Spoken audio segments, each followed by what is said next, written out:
and welcome to Money Chat Now. Money Chat Now is a politically charged stock market pre-show giving you the politics of the day and the biggest moves in the stock market. It is presented with comedic common sense and just the right amount of sarcasm by an expert in financial literacy. And hey, that's me, Larry Steinhouse. Hey, today is Thursday, October 27th. I want to welcome you to the show. We are here live on Facebook, Twitter, LinkedIn, and YouTube, and you can also find repeats of the show on Rumble and Spotify. Hey, please search Money Chat Now and Larry Steinhouse, and then you can follow me there as well. By the way, if you'd like to connect, please go to contactlarry.com, and there you will find my social media connections, my email, my text message information as well. That's contactlarry.com. All right. Just a reminder, by the way, if you're watching online, hit that like button, hit that share button, and don't forget to subscribe to the YouTube channel if we still have one. I don't even know if we do anymore. And like the Money Chat Now page on Facebook, and you can also find Money Chat Now and the Larry Steinhouse Show on Spotify. Please go there and subscribe as well. Hey, you can also comment live during the show on YouTube, Facebook, Twitter, and LinkedIn, and please say hi so I know you're watching. By the way, a couple of people saying hi already. It looks like we got Mike saying hi. We got Jose coming in from YouTube, so I guess YouTube is working. We've got James coming in from YouTube, and he's coming in. And we also have Linda, my lovely wife. We got Tom, and we got Bill saying good morning. Awesome, guys. Thank you so much for watching. I always appreciate you guys. And by the way, speaking of YouTube and Facebook censors, go to the Facebook fan page or the Facebook page, whatever, like it there. So that way when I am in Facebook jail or YouTube jail or whatever the heck it is, you can still see it there because we have another way to get in there. All right. Also, we got a couple other people saying hi. We got Royce saying hi and Joanne saying hi and Joe saying hi. Thanks so much. You guys are awesome. All right. Today we're going to be discussing the market recap. We're going to be talking about Powell under pressure. We're going to be talking about student loan forgiveness update and the emergency powers that have been extended once again. All right, Money Chat Now, of course, is brought to you by Investor Schooling, and you can attend a complimentary class this Thursday. Actually, that's today, by going to investorschooling.com, and there you'll learn about real estate investing and stock options trading and so many other things about money that I bet you didn't even know. So stop by tonight, and I promise you'll have a great class. Hey, don't forget to share the program. Did you know how to share it? Just underneath the video is a share button. I saw that Betsy shared it last night, and I think Peter shared it. And, oh, my goodness, Barbara shared it, I think. And it was one other person, and I'm sorry if I forgot who you were. But I know you guys shared it, but I appreciate you guys so much. Please share it. Let everybody know how great the show is and how much fun they're having. All right, real quick. It looks like this is it, folks. The end of earnings rally is upon us. Yesterday was dismal as the market waited in bated breath for the results of Meta, which we will get into in a few minutes, but it was terrible. The Dow was up as high as 350 points yesterday, and then the reality of what if triggered the market to sink. The Dow actually ended up up 2 points. It was nothing, but the NASDAQ could not recover at all. The earnings miss from the tech companies the day before just took down the NASDAQ. Microsoft ended down about 20 points. Google ended down about 10 points. And to me, Google is the play at the price of 90. So if you want to get into Google, I think it's a good play at 90. Apple was also dragged down by the NASDAQ being dragged down. I did take a small play on Apple just for fun. I bought a 148 strike price ending tomorrow. I kind of rolled the dice on this one, looking at an earnings play. But I got to tell you, I was glad I avoided Meta. Meta had their earnings report and after the bell, and my guess of the ad test, if you remember, yes, I did the ad test. I did an ad test. My guess was correct. If you remember, I talked about how Facebook has an ad count. When I scroll down my feed, I count how many posts on my wall it takes to get to an ad. On average, I noticed it used to be 5. When Facebook is doing great, it's an average of 3. I noticed yesterday it took 7 posts before I got to an ad. That to me meant that they have too much inventory. When you consider the Apple and Google privacy changes for smartphones, Facebook is struggling to convince people to advertise. Facebook also makes it difficult to advertise. I don't know if you ever advertise on Facebook, but every ad you place gets picked up by the Facebook bots and rejects the ad. Most ads can be placed with the appeal process. However, I got to tell you, oftentimes I don't even bother anymore. I write the ad, they reject it. I'm like, you know what? I don't even feel like it. You don't want my money. I don't care. So all of this leads to the fact that anytime I want to use free speech, I also get put in Facebook jail. YouTube, however, is the worst. With this one, I get put in YouTube jail, and I've had my YouTube accounts closed. I can't even watch YouTube videos off of one of my emails. Good thing I have several of them. Anyway, Meta is not only missed their earnings numbers, but they also had poor guidance report where Zuckerberg warned of near-term sales challenges. They had, believe it or not, a slightly higher daily usage number, and it must be because of my show being on every day. So you guys are watching it, so we're bringing up Facebook numbers. Anyway, Meta tanked after hours. It was down as much as 15 points, and now it's down as much as 20 points. Wow. It's like below or right at the 2016 price range. That's bad. Tonight we have Apple reporting, and I'm a bit concerned about my gamble play. If the stock moves up before the end of the day, I'll probably take my profit. But Ford was another company that reported at the closing bell last night. The company reported a net loss. They blamed it on supply chain issues once again. But I find it interesting that GM reported no supply chain issues, and GM said that they expected to meet their goals in 2023, where Ford is saying the opposite. Of course, once again, the biggest news in the market is that Elon Musk will be officially buying Twitter as of tomorrow. I don't know if you guys saw the tweet he did with the video where he actually walked into Twitter's offices carrying a sink, and he said, "Let that sink in." That's such a dad joke, right? Anyway, the Twitter symbol will no longer, or TWTR, will no longer be on the stock exchange as of tomorrow, as Musk takes the company private. I'm also going to guess that he will soon take the company public again once he fixes the company. What a ride that was. Pretty wild, right? It's amazing. I actually thought it was going to go bad one more time, but I guess he really couldn't make it go bad one more time. All right, let's take a look at the futures. Let's see what Wall Street has in store for us right now. The futures are rocking. It looks like the Dow is up 233. The S&P is just barely moving, and the Nasdaq is down, but that makes sense because, I don't know, tech is not doing too well. All right, real quick, couple of people saying hi. We got a whole bunch of people, Rob and Matthew and James and Michael and Ken, the Democrats here, and Deb's here. Thank you so much. I don't know, Ken, you said Elon is a test. I don't know what you mean by that. I'd love to find out, so if you want to fill us in on that, let me know.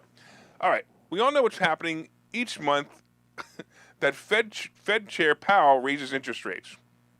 With each rise, it brings us closer to recession, closer to mass employment, and closer to killing the greatest economy we've ever seen in a long time.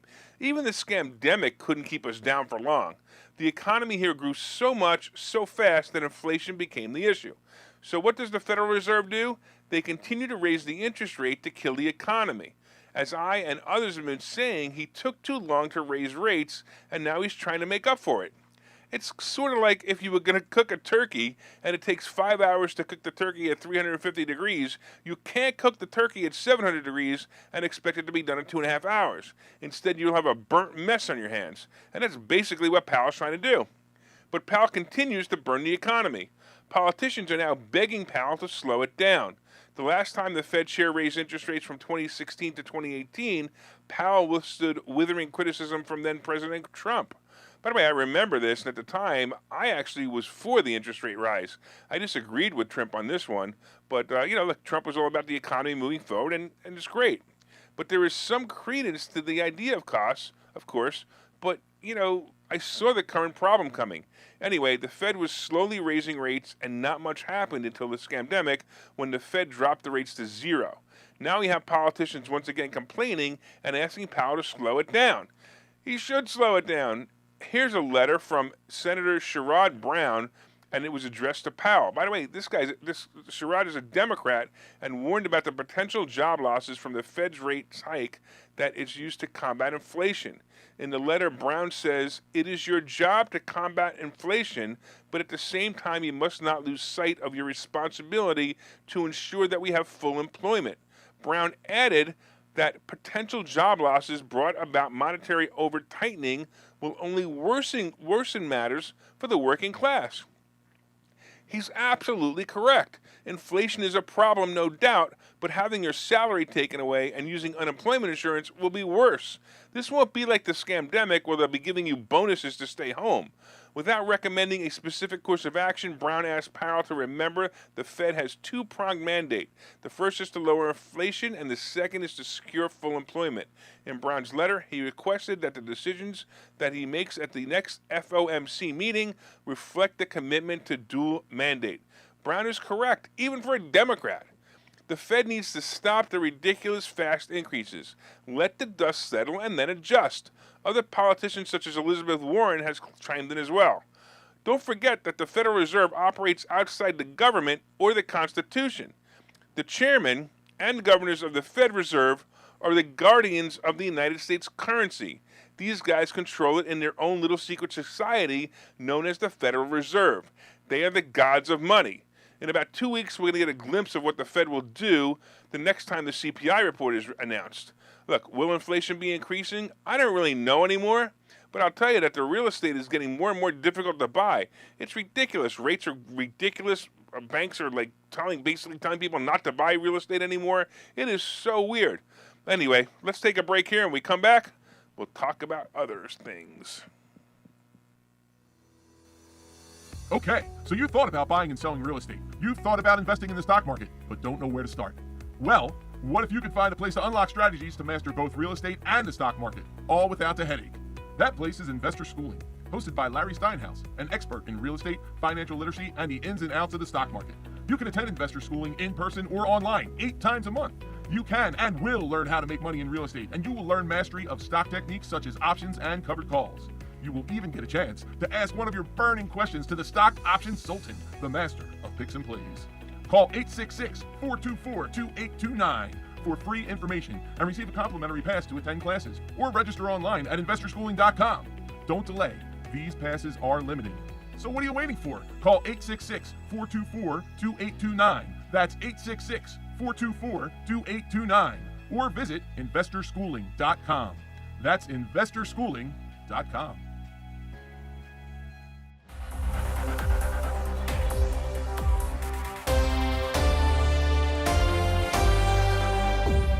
All right, welcome back to Money Chat Now. I'm your host, Larry Steinhouse. And of course, if you'd like more information on investor schooling, you can go to investorschooling.com or call 866-424-2829, 866-424-2829. I want to welcome you back to the show, and we are here live on Facebook, Twitter, LinkedIn, and YouTube. And you can also find repeats of the show on Rumble and Spotify. Please search Money Chat Now and Larry Steinhouse on Spotify. Like and subscribe. Hey, if you haven't liked and subscribed the Spotify channel, please do it. It would be great to see you guys on there or hear you guys on there. Hey, and if you'd like to connect to me personally, you can go to contactlarry.com. That's contactlarry.com, and there you will find my social media connections, my email, my text message information. That's contactlarry.com. A couple of people saying hi. We got TJ saying hi, and James saying hi, and I think Mark saying hi, and Ken is just confused. Anyway, it looks like we got a bunch of people saying hi. Thank you so much. I totally appreciate you guys. All right, so far, of course, we've been discussing the market recap and the fact that Meta got tanked the other day. We talked about Powell being under pressure.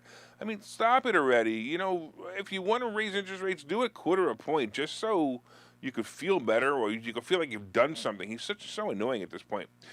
Coming up, we have student loan forgiveness update, and we have the emergency powers extended once again because the dictators like to be in charge.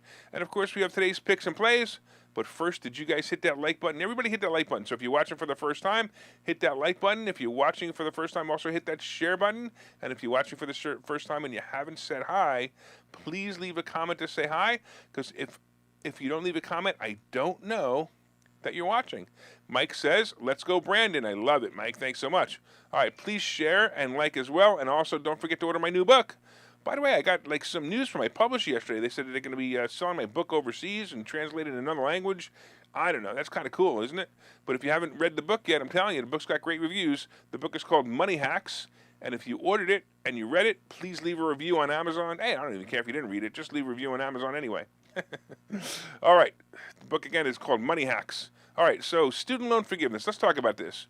Did you know that the unconstitutional student loan forgiveness plan has been temporarily stopped? I noticed this in a tucked away article last week. Look, let me bring you up to date on this situation.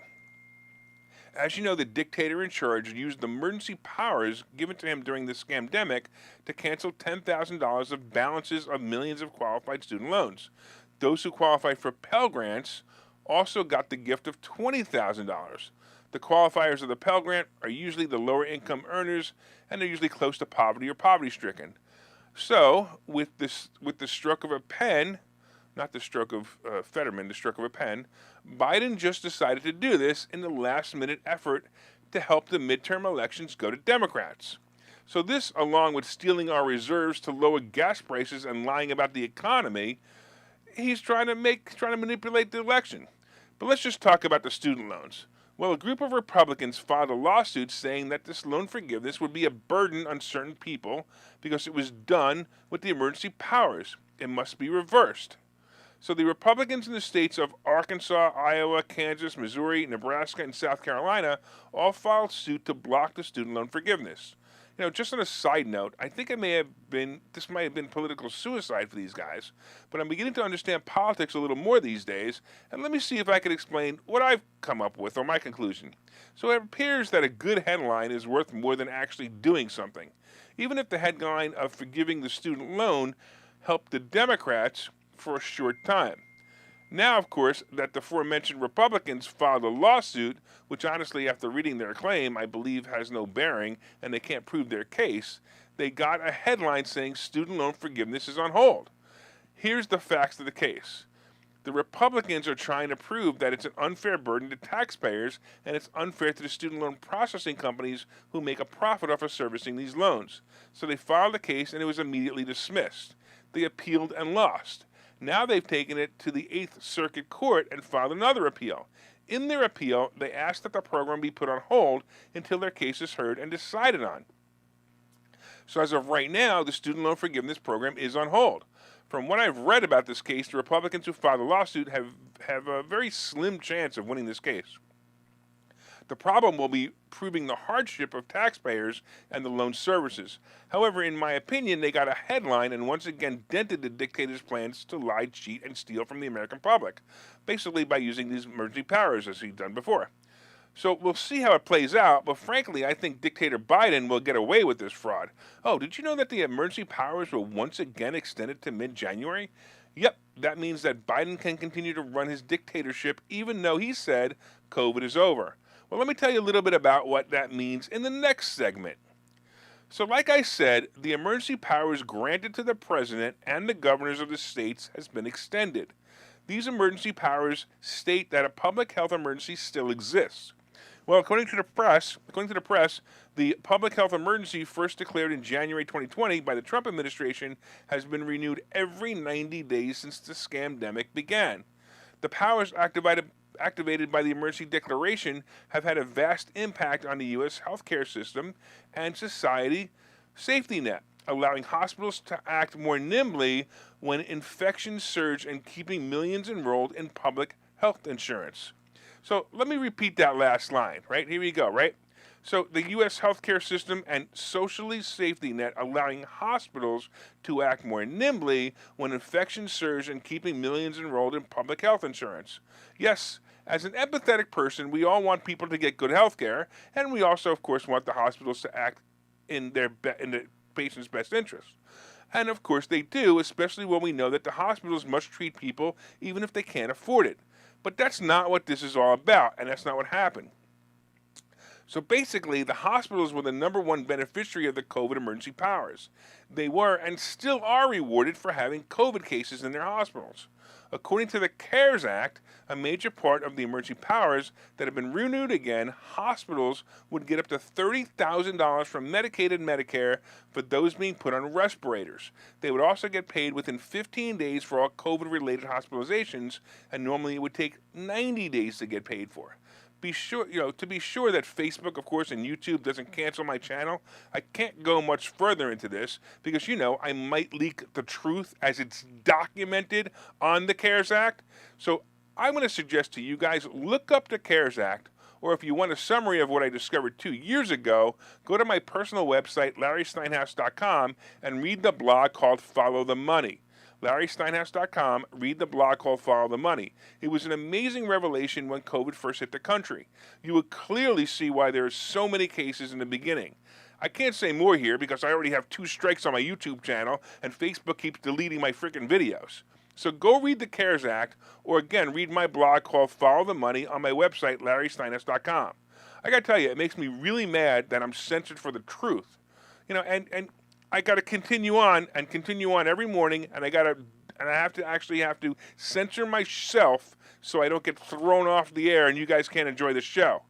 All right, just to finish off the segment, the emergency powers are completely unconstitutional, and they allow the government to do as they please when they please. The only thing that slowed them down or even stopped them was the midterms. If the Republicans don't win, you should expect to be back in masks, and schools will be closed shortly. Don't let it happen. In Pennsylvania, especially, please say good night to the bumbling, fumbling Fetterman. Every time I see that video of his opening speech, I'm not sure if I want to laugh, cry, or scream at how we let this country get so bad that a political party actually put forth this creature as their best candidate. But then I remember the freaks and weirdos that Biden chose to associate with.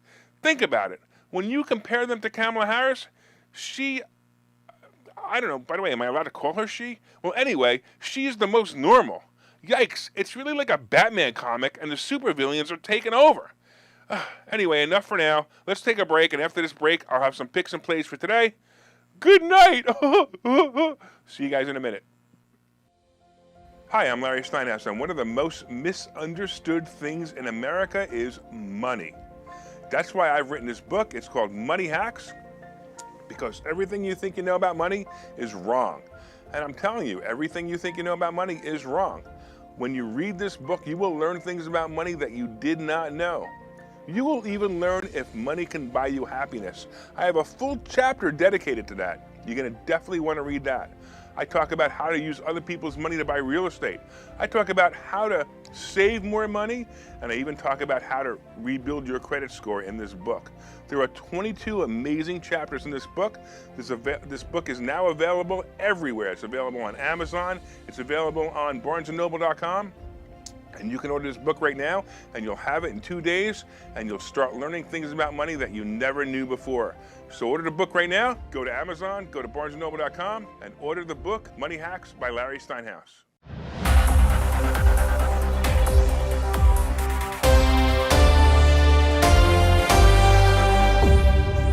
Welcome back to Money Chat Now. I'm your host, Larry Steinhouse. By the way, if you'd like to be a sponsor on this show, your name and product will be delivered to hundreds of loyal listeners watching the show. Let me know if you want to be a sponsor by reaching out to me on Messenger or going to contactlarry.com. That's contactlarry.com. And don't forget to subscribe to the Spotify channel as well. You could listen to all the segments. That's right, you can subscribe. All the segments are broken out, and they're broken out for your enjoyment or for just so you can play to Democrats. Don't forget to look up Money Chat Now on Spotify and subscribe there. So real quick, I got to tell you. So we got the chatter going on all the time, and it amazes me. By the way, I want to say hello to Seth and Mike, and I think there was one other person I haven't said hello to, which is Tommy. I appreciate you guys. But Mike, you wrote this down. Oz may have killed dogs. Fetterman killed the English language. First of all, Michael, I can't believe that you're actually believing this. He did not kill dogs. In fact, if you go back and you actually see it, he had nothing to do with the study. And if you actually go back to the truth, they actually pulled those ads because he sued them because it wasn't true. So just so you know, go back there and take a look at it. Anyway, that's the way that is. All right, so getting back to this, so far, of course, we've been discussing, what have we been discussing? We've been discussing the fact that the market is doing pretty well, except Meta got tanked yesterday. We talked about Powell being under pressure because he keeps raising interest rates and forgetting that there are people's lives underneath that game. We also talked about student loan forgiveness and how it's unconstitutional and how the Republicans are fighting it. I don't know if that was a good idea, but you know what? It may actually work for them because they're not going to get it overturned, but I do think that the headlines are good for them. They also talked about the emergency powers extended, the dictatorship powers. So King Biden and his loyal subjects will be continuing to destroy our lives. Anyway, coming up, we have today's picks and plays. But first, did you guys hit that like button yet? Did you guys hit that share button? Everybody hit that share button. Tell all your friends about the show. Let them know it's both entertaining, educational, and political. Please share it on your page or in groups that you feel may enjoy the show. Let's talk about what's going on today. We're nearing the end of earnings season. We have about another 10 days of earnings to announce, but the big ones are over in a few days. Meta was crushed yesterday, as we said. And as the saying goes, go woke, go broke. You know, look, hey Zuckerturd, if you want to make money on Facebook, stop censoring people. And by the way, stop playing in the metaverse, too. That's your other problem. Get out of the metaverse. You know, you're playing with everybody's money who's investing in your company in this ridiculous thing called the metaverse. Anyway, after the bill, we have Apple reporting, and usually Apple pops after earnings. Apple has its challenges that are similar to other companies or products, and those problems are, simply supply chain issues. However, Apple is so much bigger than all of that. It always fascinates me that the earnings report focuses on the iPhone, the iPads, and Macs being sold, and it isn't all that important anymore. Of course, we also have Amazon reporting this afternoon as well, and this has to be bad. I can't imagine them having a good report. As I mentioned yesterday, the price per earnings multiple is ridiculously high at 77. Most multiples are 10, 12, 15, 20, but 77? This stock's going to tank after hours. If I had a couple of extra capital to risk, I'd be buying a put for tomorrow. I bet they're expensive, though. Look, it might be time to start hiding some of your money or duck it into cash and wait for the rest of the year after earnings season. My long-term plays are still the travel stocks. Get in and just wait. I'm going to be watching Meta and see it fall below 100. I'm actually going to be looking for 85 in the next 5 weeks, and that'll be a play for me. All right, let's take a look at the futures real quick one more time. It looks like the Dow is down, is up 193. The S&P is pretty flat, and the NASDAQ is down 76, and that makes sense. Let's talk about crypto real quick. Crypto is moving up slightly. Bitcoin hit 21,000, and then it pulled back just a little bit. It's at the high 20s right now. Ethereum had a nice move as it went to 1,500, and I noticed my Dogecoin also moved up in the past 2 days. By the way, you want to know why I still have Dogecoin? Because I can't figure out how to get it out of my stupid crypto wallet. I've been trying to get it out. It was at $4,000. Now it's at $1,700. I've been trying to get it out since it hit $4,000. I can't get it out. Anyway, it is what it is. I don't care. It's just play money at this point. I guess I'm a hodler because I can't figure out how to get the money out. Gold and silver are not moving much. Gold is about $16.75, and silver is about $19.50. I still think this is a buy. Start buying it, start putting away, and save it for the zombie apocalypse. Especially if Fetterman gets in, we definitely have the zombie apocalypse. The Treasury bond is about 4.06, and it looks to be steadying above 4%. I told you that's a good thing to me because the stock market will get used to it being over 4. The average loan price is just under 8%. I mean, just under 8%. Holy cow. That's insane. Oil is about $87 a barrel. It's creeping up again. And the average gas price is about $3.77. But don't forget, the only reason is that's because Biden stole the reserves to lower gas prices for the midterm elections. Expect gas to be back in the 5 range shortly after the midterms. And no matter how the election goes, the Democrats will forget it even happens. It's such blindness. It's terrible that they actually continue to do this. It's just so bad. It's so bad. All right, I want to thank you all for watching Money Chat Now. We are here every morning on Facebook, LinkedIn, Twitter, and YouTube, and we are here every morning at 7:30.